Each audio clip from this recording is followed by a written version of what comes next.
5, 4,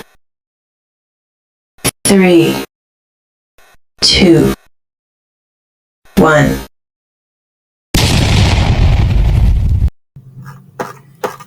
Salam saudaraku yang terkasih di dalam nama Yesus. Saat ini kita berjumpa kembali dalam channel Beriman dalam Logika yang Sehat, yakni logika yang sudah diperbarui oleh kuasa Roh Kudus, sehingga logika ini betul-betul dipergunakan secara maksimal bagi kemuliaan Tuhan. Jadi beriman harus menyertakan logika yang sudah diperbarui oleh Roh Kudus, sehingga kita tidak disesatkan oleh ajaran-ajaran yang nampaknya membuahkan sesuatu hal yang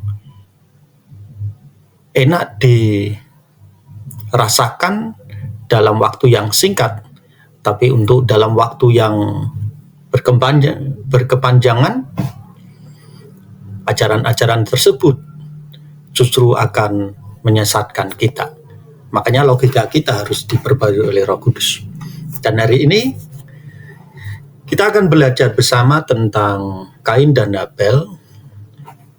Apabila kita memperhatikan kisah Kain dan Habel, menunjukkan sebuah narasi kehidupan, pergulatan, dan kebencian antara saudara kandung, antara kakak dan adik.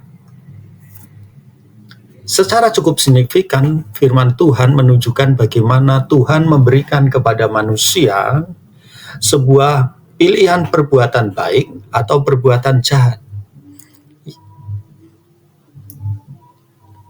Saudara, sekali lagi, di sini manusia mengabaikan peringatan-peringatan Tuhan perihal tuntutan berbuat baik, yang menyebabkan pada kematian yang pertama, salah satu keturunan Adam, dan keterasingan dari Tuhan oleh karena Kain pada waktu itu terpaksa dia harus menyingkirkan diri dari saudara-saudara Habel.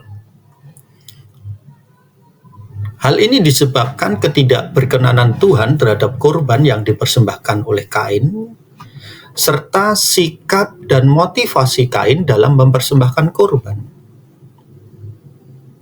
Mengapa demikian?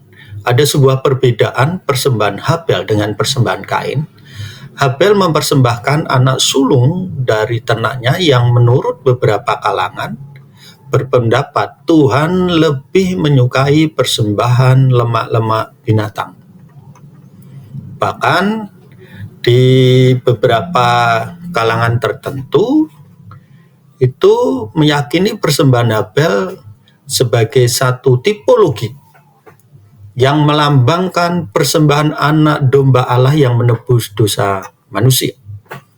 Sedangkan Kain, saudara, mempersembahkan hasil tanah dari bagian beberapa kalangan berpendapat bahwa tanah telah dikutuk Tuhan, sehingga Kain mempersembahkan dari hasil tempat yang sudah dikutuk Tuhan. Bahkan ada kalangan tertentu coba mengkaitkan bagaimana asap korban dari keduanya, di mana konon saat Kain mempersembahkan korban, apinya tidak naik lurus gitu ya, melainkan api ini bengkok-bengkok atau putus-putus. Sedangkan Habel di saat mempersembahkan korban, asap persembahannya naik lurus dan berwarna putih jernih. Namun, apakah benar argumen hal ini dapat dipergunakan untuk mendukung pendapat tentang diterimanya persembahan Habel? Adanya perbedaan-perbedaan pendapat dan beberapa argumen yang kerap kali kita dengar menimbulkan persoalan, yakni mengapa Tuhan menerima persembahan Habel tetapi menolak persembahan Kain. Dan kita mau menganalisa tentang persembahan korban Kain dan Habel dalam kitab Kejadian pasal 4 ayat 5, di mana lebih diperkenan siapakah? Kain yang mempersembahkan hasil tanah yang telah dikutuk, atau Habel yang mempersembahkan lemak dari ternak-ternaknya sehingga ada curahan darah, atau materi berlawanan dengan perilaku iman dari kedua anak Adam ini. Baik saudara, korban dalam ibadah itu tidak dapat dihilangkan. Persembahan korban tidak dapat dihilangkan dalam setiap ibadah yang dilakukan oleh siapapun, sebab persembahan korban, dalam persembahan korban terdapat ungkapan rasa syukur umat atas pemeliharaan dan berkat yang Tuhan berikan. Jadi dalam setiap ibadah yang ada dalam keyakinan agama yang di dunia ini selalu dituntut adanya persembahan atau korban. Nah, dalam hal ini Kain dan Habel adalah manusia pertama yang dicatat dalam Alkitab di saat mempersembahkan korban, dan keduanya mempersembahkan korban bakaran sebagai salah satu bentuk perilaku untuk menyenangkan hati Tuhan. Namun perlu diingat, apakah korban persembahan keduanya diperkenan oleh Tuhan sehingga Tuhan mengindahkan persembahan Habel dibanding dengan persembahan Kain? Ingat saudara, Tuhan adalah Tuhan yang memiliki kuasa. Namun tidak pernah Tuhan itu mencampuri kebebasan manusia dalam mengambil tindakan. Dalam setiap tindakan manusia selalu diberikan pilihan untuk berbuat baik atau berbuat jahat. Untuk itu mohonlah hikmat dari Tuhan supaya kita memiliki pilihan tindakan yang baik dalam setiap perbuatan kita, saudara. Oke, saudara, yang menjadi problematik persembahan di antara keduanya, problematik yang tidak surut terus-menerus dihadapi oleh beberapa kalangan Kristen, para pemikir-pemikir Kristen, berkenaan dengan korban bakaran Kain dan Habel yang diperlihatkan dari Kejadian pasal 4 ayat yang ke-5. Begini bunyi firman Tuhan. Tetapi Kain dan korban persembahannya tidak diindahkannya. Lalu hati Kain menjadi sangat panas dan mukanya muram. Penyebab yang menjadikan hati Kain panas atau sakit hati dikarenakan dirinya dan sekaligus korban bakarannya atau persembahannya tidak diindahkan oleh Tuhan.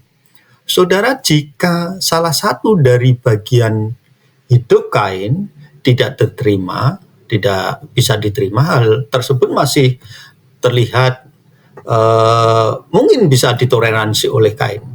Namun dalam kasus ini baik dirinya Kain secara pribadi dan persembahan korbannya tidak diperkenan oleh Tuhan. Sehingga kita patut bertanya, apakah hal ini berkaitan dengan materi persembahan kedua anak Adam? Atau apakah karena Kain mempersembahkan kurban bakaran dari hasil tanah yang telah dikutuk oleh Tuhan, sedangkan Habel mempersembahkan kurban bakaran dari binatang? Nah, inilah problematiknya. Materi atau perilaku iman dari kedua anak Adam ini. Oke, selanjutnya saudara, kita coba cermati dalam Kejadian pasal 4 ayat 3, saudara bisa menyimak sambil membuka kitab suci saudara. Di situ firman Tuhan mengatakan, setelah beberapa waktu lamanya, maka Kain mempersembahkan sebagian dari hasil tanah itu kepada Tuhan sebagai korban persembahan. Saudara, saya coba kutip dari nat aslinya yang kira-kira bunyinya seperti ini. Wa yehi miges yamim wa yabe yamin wa yabe gayin min peri ha adamah minha la adonai. Ini bisa diterjemahkan secara literal. Setelah hari-hari berlalu, di mana Kain membawa sebagian dari hasil tanah sebagai persembahan ke Tuhan. Saudara, saya coba mengutip apa yang ditulis di dalam Targum Jonathan on Genesis chapter 4 verse 3.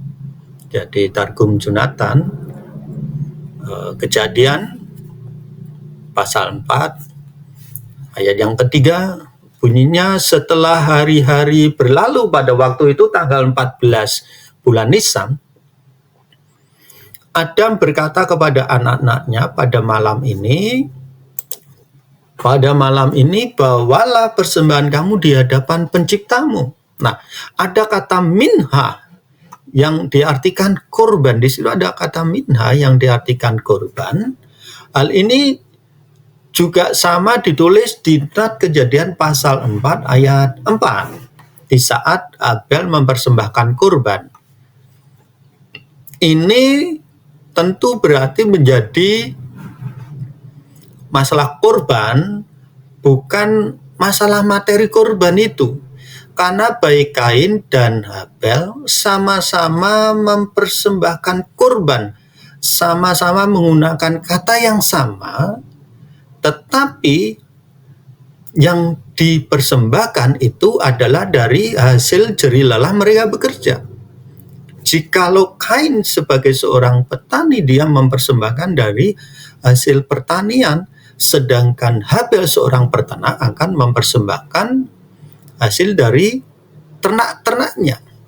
Nah, selanjutnya coba kita mau cermati. Ada yang menjadi pemicu konflik teologi dalam hal ini, ada teologi kepentingan pribadi tentunya ya, di mana Kain memberikan persembahan korban dari hasil tanah, sedangkan tanah telah dikutuk oleh Tuhan. Apabila statement ini menjadi dasar sebagai dasar kesimpulan penerimaan persembahan korban di hadirat Tuhan, tentu akan menjadi masalah problematik teologi selanjutnya. Bisa saja kita memunculkan argumen of science atau perdebatan yang tidak ada jalan keluarnya, atau hanya sekedar perdebatan omong kosong gitu ya, saudara. Di masa sekarang, terutama bagi mereka yang memiliki pencarian dengan mengandalkan hasil tanah sebagai pekerjaannya, atau berbasis agraria atau pertanian, tentu menjadi masalah besar, saudara. Kalau kita berkata setiap hasil persembahan korban dari tanah itu tidak diperkenan karena tanah adalah terkutuk, gitu ya. Bukan berarti pada akhirnya orang pun bisa menghindar dari problematik tersebut dengan mengatakan bukan dari hasil tanah yang sudah dikutuk, melainkan pekerjaan-pekerjaan di masa sekarang yang telah dikutuk oleh Tuhan. Nah, jadi masalah berikutnya kan berkembang. Untuk dapat memahami secara detail korban yang dipersembahkan Kain dan Habel, maka perlu mengetahui materi persembahan korban yang dibawa oleh Kain maupun Habel. Pertanyaan ini akan menjadikan kita lebih lagi memahami pokok perilaku hidup keduanya dalam memberikan persembahan korban. Oke, saudara, coba kita cermati di dalam teks berikutnya ya. Di dalam Kejadian pasal 4 4 ayat 3 adanya farse tadi wayabi gayin miperi ha adama. Jadi ada sebuah ungkapan miperi ya. Secara literal itu diartikan dengan sebagian buah dari hasil tanah. Sedangkan Geneva Bible menerjemahkan of the fruits of the grounds, ya, sisa bagian dari buah, ya, hasil dari tanah, ya, atau sisa bagian buah dari tanah itu, ya. Ini berarti Kain membawa bagian dari buah dari hasil tanah. Adanya sebuah indikasi atau Kain terindikasi memiliki motivasi yang tidak baik. Dengan kata lain, Kain tidak memiliki perilaku iman yang benar karena dia membawa sebagian, dan kata sebagian di sini perlu dipahami adalah sebagian dari sisa. Jadi hasil dari panen Kain itu panennya dinikmati oleh Kain terlebih dahulu, baru sisa-sisanya yang sudah tidak segar, yang sudah tidak enak, itu baru dipersembahkan kepada Tuhan. Saudara bisa memahami sampai titik di sini bagaimana motivasi perilaku iman Kain. Dia mempersembahkan sebuah bagian sisa-sisa dari hasil panennya, dan hasil panennya itu sudah dinikmati dulu. Bahkan di dalam Teologi of Word Bible Commentary menerjemahkan and he brings some of the fruit of the ground, ya.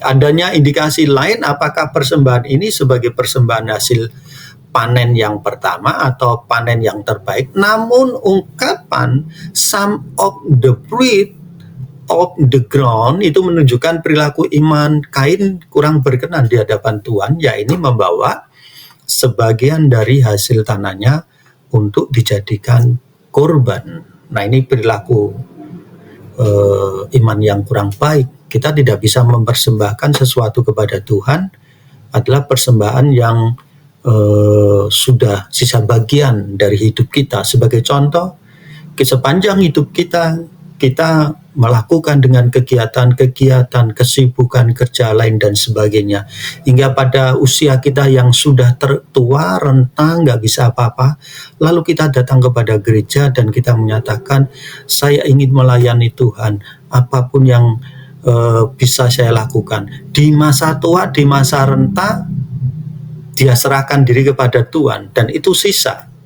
Harusnya di masa muda yang masih kuat, gagah perkasa, dia datang kepada gereja, dia datang kepada Tuhan. Tuhan, ini hidupku, aku mau serahkan bagi kemuliaan-Mu. Itu yang sebenarnya Tuhan kehendaki dalam hidup kita. Saudara, Kain membawa sisa makanannya untuk dipergunakan sebagai persembahan korban. Kain saat mempersembahkan korban kepada Tuhan tidak memiliki motivasi hati yang baik, dikarenakan membawa buah yang paling jelek dari hasil tanah. Kata paling jelek di sini perlu dicermati adalah yang baik-baik sudah dinikmati oleh Kain terlebih dahulu. Sisanya yang jelek-jelek, yang membusuk, yang kurang matang, yang kurang enak dirasa, itu yang diberikan kepada Tuhan. Ingat, berikan kepada Tuhan sesuatu yang terbaik. Selanjutnya, saudara, lalu bagaimana Habel dan persembahannya sehingga Tuhan bisa memperkenan Habel dan memperkenan persembahannya. Di dalam Kejadian pasal 4 ayat 4, firman Tuhan mengatakan Habel juga mempersembahkan kurban persembahan dari anak sulung kambing dombanya, yakni lemak-lemaknya. Maka Tuhan mengindahkan Habel dan kurban persembahannya. Saya coba mengutip dari nat aslinya. Saya akan bacakan, saudara. Wehebel hebi gamhu mi bekorot so o hume hel behen wa yisa adone el hebel wel mihato. Ya. Jadi secara literal bisa diartikan sedangkan Habel dia juga membawa anak sulung, ingat, anak sulung dari kawanan dombanya, dari lemak domba sulungnya. Tuhan memperhatikan Habel dan korbannya. Dari korban yang dipersembahkan Habel, yakni dari antara anak-anak sulung, yaitu domba-domba pertama kali yang dilahirkan sebagai persembahan sulung kepada Tuhan. Bahkan yang dipersembahkan Habel adalah bagian lemak-lemak yang gemuk dari domba-domba sulungnya. Ini luar biasa, perilaku iman yang patut dicontoh, yang terbaik hanya bagi Tuhan dan kemuliaannya. Selanjutnya, apa yang disaksikan dalam kitab Perjanjian Baru? Kita mau cermati di dalam Ibrani pasal 11 ayat yang keempat. Begini bunyi firman Tuhan, karena iman Habel telah mempersembahkan kepada Allah korban yang baik daripada korban Kain. Dengan jalan itu ia memperoleh kesaksian kepadanya bahwa ia benar, karena Allah berkenan kepada persembahannya itu, dan karena iman ia masih berbicara sesudah ia mati.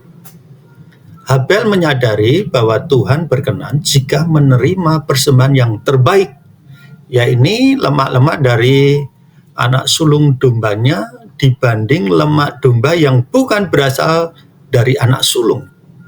Ini kita bisa perhatikan, yang terbaik dari anak-anak sulung. Ya. Tuhan berkenan terhadap persembahan Habel sehingga Habel disebut orang benar. Orang benar memiliki perilaku iman yang benar. Jangan mengklaim diri kita sebagai orang percaya, jangan mengklaim diri kita sebagai orang benar, tapi perilaku iman kita tidak benar. Tuhan menerima persembahan Habel karena dia menghampiri Allah dengan iman yang benar, pengabdian kepada kebenaran. Persembahan Kain ditolak karena ia tidak memiliki iman yang taat dan perbuatannya jahat. Allah berkenan atas persembahan dan ucapan syukur hanya apabila kita sungguh-sungguh berusaha hidup benar sesuai dengan kehendak-Nya. Baiklah saudara, demikian yang bisa saya bagikan dalam pembahasan singkat tentang persembahan Kain dan persembahan Habel. Jangan pernah memberikan sesuatu yang tidak baik.